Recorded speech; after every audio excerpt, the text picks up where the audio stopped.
Yep, Dusk is a good game.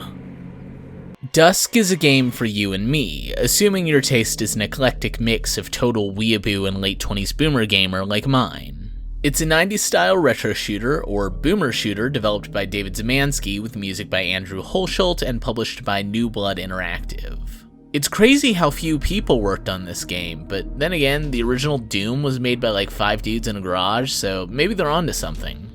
This might seem like a weird pick, given that my first 3 videos were all some flavor of weeby, and this decidedly isn't, but I felt like it was important to branch out before I boxed myself in and every one of my videos needed 2 weeks of prep time just to play the game.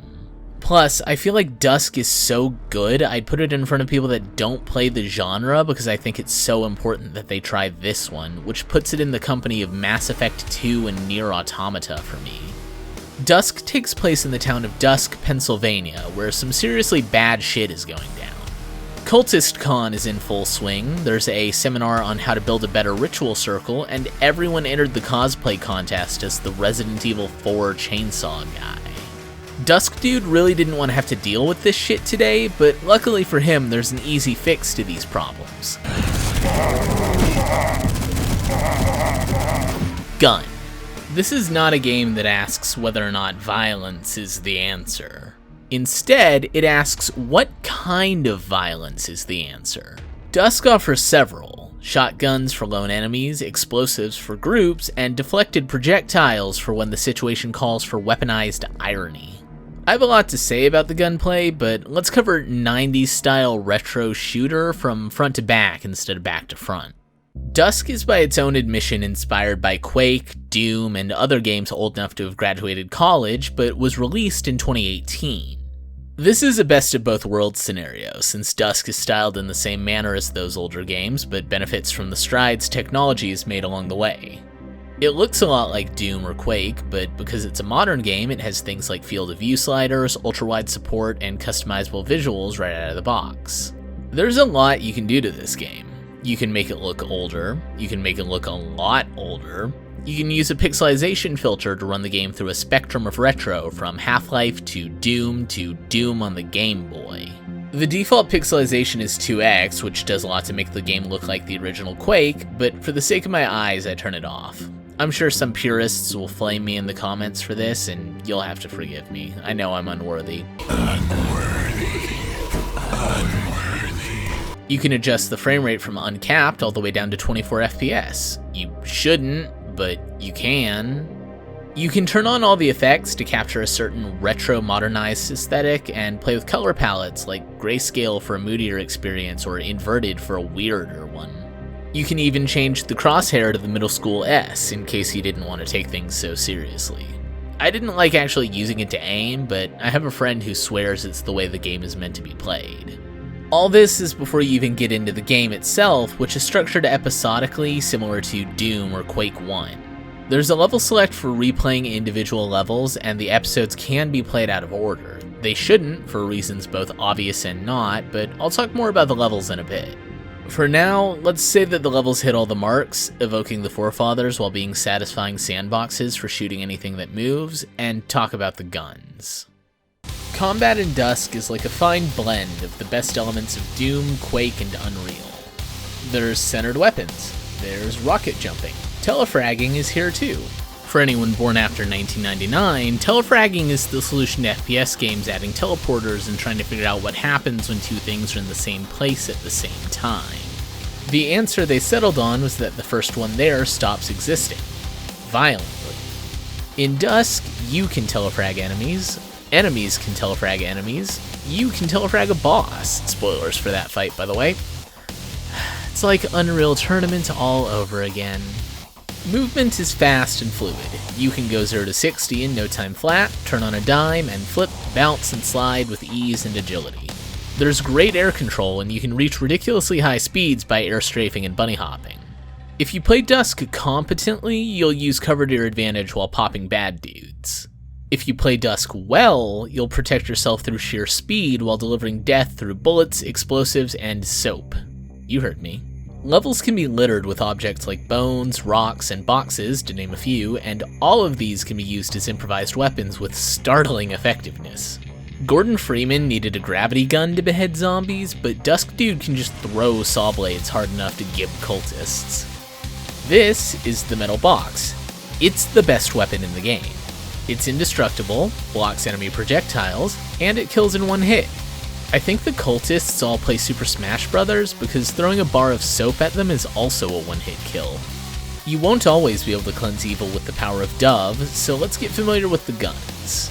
You have your melee weapon, pistols, shotguns, the super shotgun, assault rifle, hunting rifle, a magic crossbow, the mortar, and the rivet gun. None of these weapons need to be reloaded, although you can hit R to spin them. This is great for showing off or drumming your shotguns to the beat of the game's soundtrack.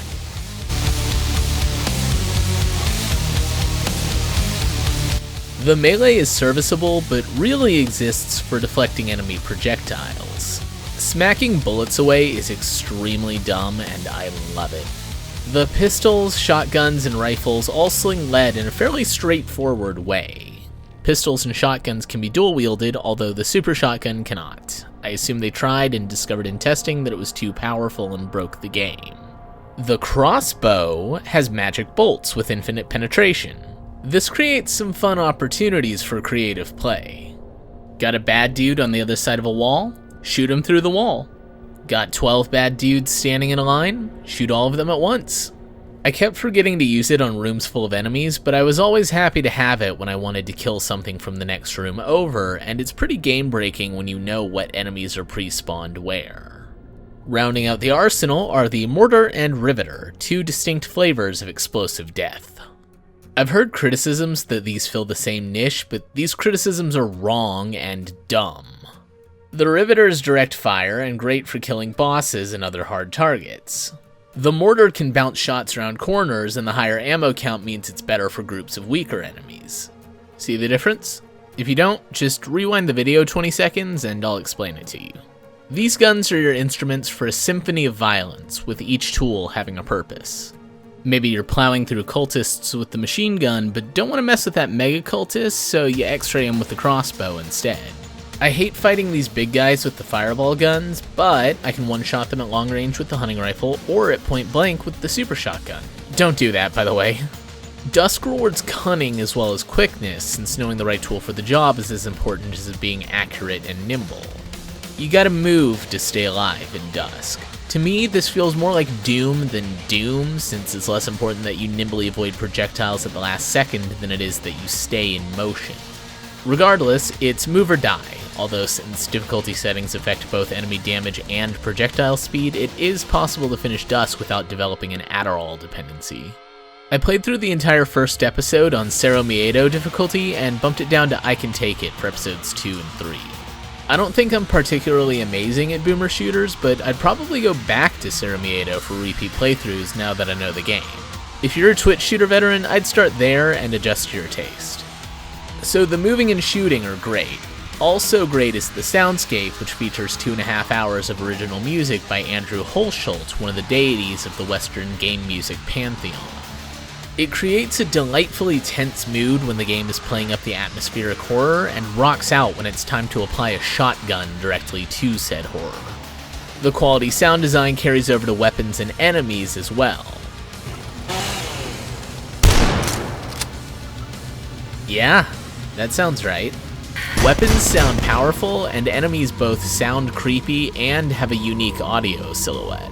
There are a couple moments where you'll hear a new enemy before you ever see them. It's a very cool way to introduce them that preys on a fear of the unknown.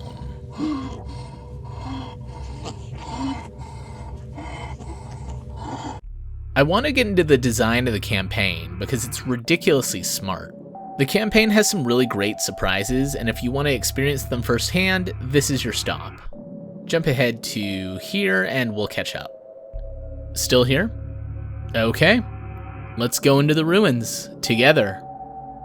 Developer David Szymanski clearly had a lot of passion for this project and knew why the best parts of 90s shooters worked so well, and the result is a devilishly clever game that frequently challenged my expectations. There's 3 episodes: the Foothills, the Facilities, and the Nameless City. The Foothills takes you from the outskirts to the town of Dusk proper, and the Facilities is set in and around ruins discovered underneath the town. I'm gonna show as little of the nameless city as I can, but you can probably guess where things are going. First things first, the game wastes no time getting you into the action. This is how episode 1 starts.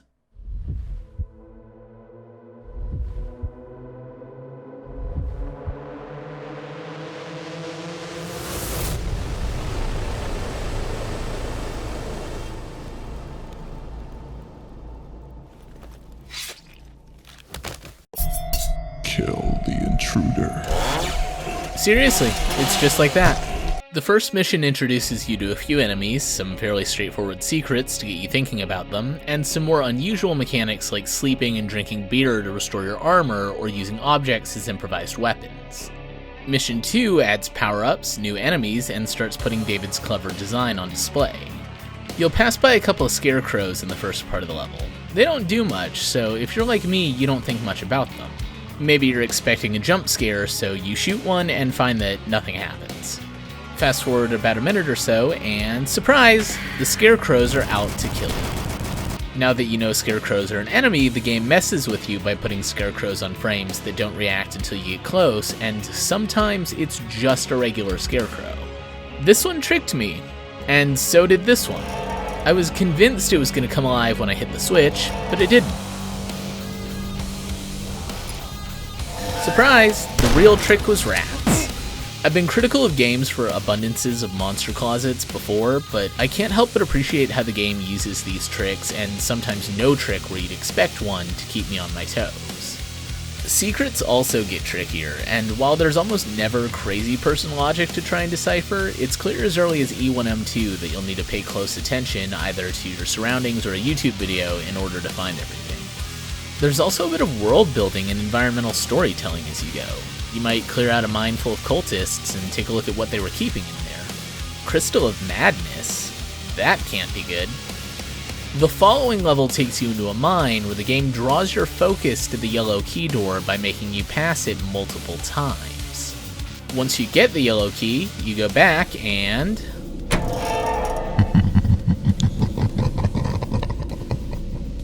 I never found the fuck you door in Fallout 3, so this is maybe the first time that a game has trolled me like this. By the time you've made it to the town of Dusk proper, you've been ambushed, faked out, tricked, and are ready for anything. That's when the game turns the heat up on you. Yes, this long narrow hallway is obviously leading to an ambush, but were you expecting a triple ambush? The game carries this love of trickery all the way to the last level of the episode, which is capped off by a boss fight, and then a surprise second boss fight, which you really should have seen coming by now. Episode 2 ditches the backwoods outside Dusk for urban and industrial environments, less redneck rampage, more Quake or Half-Life.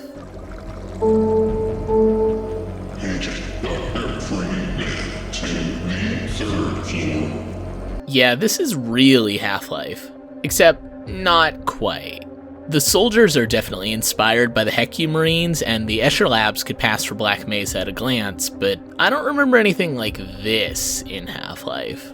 Episode 2 adds new enemies that I really like, except for the Mega Cultist. It's not a problem with the enemy, it's just that I can feel my IQ drop whenever I try to deflect the homing fireballs. Wendigos are cool, and I think a lot of my appreciation for them comes from a strong introduction.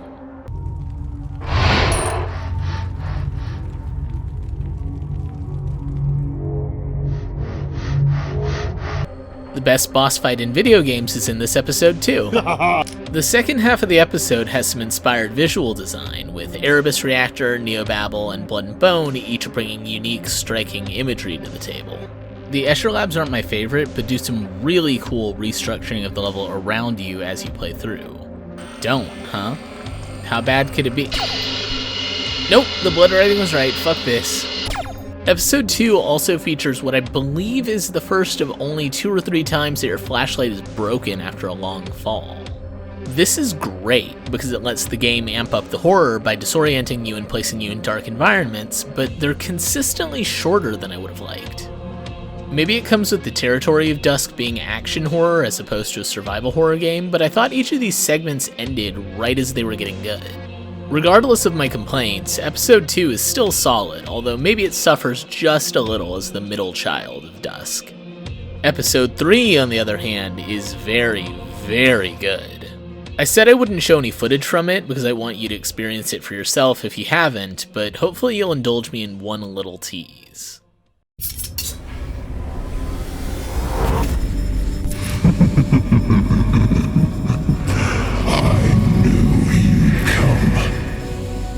It's good. It's really good.